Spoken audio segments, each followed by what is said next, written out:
Fabio Bui, candidato per Popolari per il Veneto alla presidenza della regione, ci racconti un po' di lei, qual è il suo percorso, cosa l'ha spinta a candidarsi e quali sono i punti principali del suo programma? Mi ha spinto la passione per la politica, la passione per il servizio alla comunità.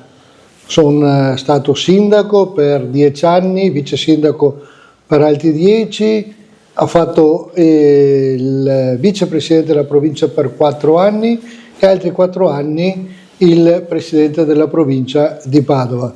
Nel contempo sono stato presidente del Consiglio delle autonomie locali della Regione Veneto, che è quel nuovo organismo di consultazione composto da tutti i sindaci del Veneto, che dà un parere consultivo sulle tutte le norme regionali che hanno impatto sulle amministrazioni locali. Questi sono stati gli incarichi che ho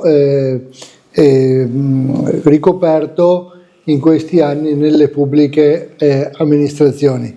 Dicevo, il servizio amministrativo, quello che ti spinge è l'idea di poter risolvere i bisogni che ti vengono posti dai cittadini. Non ho mai voluto fare la politica di partito, io dico sempre lontani dai partiti, vicini ai bisogni dei cittadini. Quando si rappresentano le istituzioni dimentichiamoci l'appartenenza, dobbiamo risolvere i temi concreti che ci pongono i cittadini. Non ci chiedono che targa abbiamo, ci chiedono sei in grado di risolvere e dimmi come li risolvi, in che tempi li risolvi e con che risorse li risolvi i problemi.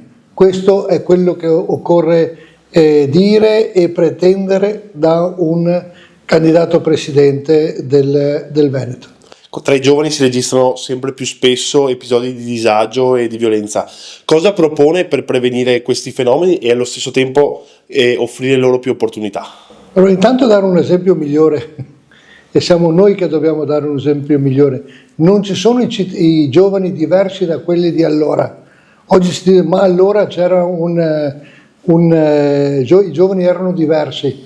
Sì, sta diminuendo il livello valoriale ma non dei giovani, il livello valoriale nella comunità, il livello valoriale nelle famiglie, ma è un tema da ricostruire e chi deve ricostruirli non sono solo i giovani, siamo noi che dobbiamo dare l'esempio, è la politica soprattutto che deve anche riconsiderare tutte quelle agenzie educative, dalla scuola alla parrocchia, al mondo dello sport, ad ogni comunità aggregativa, per dare opportunità di stare insieme ai giovani.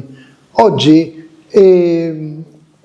le questioni giovanili si risolvono dando delle opportunità di comunità. Comunità vuol dire stare assieme. Spesso questo isolamento va a sfociare anche le relazioni che abbiamo visto e che registriamo quotidianamente.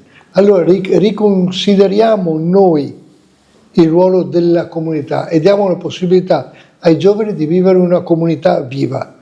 Non servono soldi in questo, servono idee, perché è un alibi quello di dire non ci sono i soldi. Ecco, questo è il sociale. Il sociale non è solo quello che ci vendono come bisogno di nuove case di riposo. C'è il mantra, riconsideriamo la questione anziani mettendoli in case di riposo. No, il sociale è creando comunità e dando spazi di insieme ai giovani nelle comunità. La sanità resta uno dei pilastri del sistema veneto, ma anche uno dei settori più sotto pressione. Quali interventi ritiene più urgenti per ridurre le liste d'attesa e sostenere il personale sanitario? Abbiamo il miglior personale sanitario del mondo. Abbiamo i migliori medici del mondo, abbiamo le migliori attrezzature del mondo, soprattutto nella diagnostica. Perché le facciamo funzionare solo 8 ore al giorno e non 24 ore al giorno? È anche questo un tema di soldi o un tema di riorganizzazione del personale e pagare questo personale? Guardate che non serve andare molto distante, basta andare nel Vicino Trentino Alto Adige per vedere che la diagnostica, per esempio, funziona 24 ore al giorno. E la medicina di base, per esempio, perché oggi c'è una grande fuga di medici dalla medicina di base?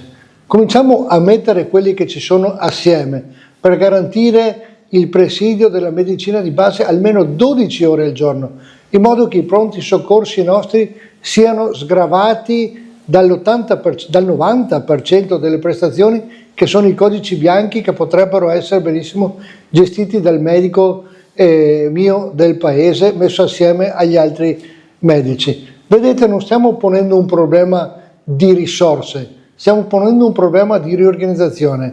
Oggi la Regione deve ripensarsi, non nel dire sempre non ce la facciamo perché non abbiamo i soldi, non abbiamo le idee. Io pongo il problema per la politica di trovare idee nuove, idee più performanti rispetto alle realtà.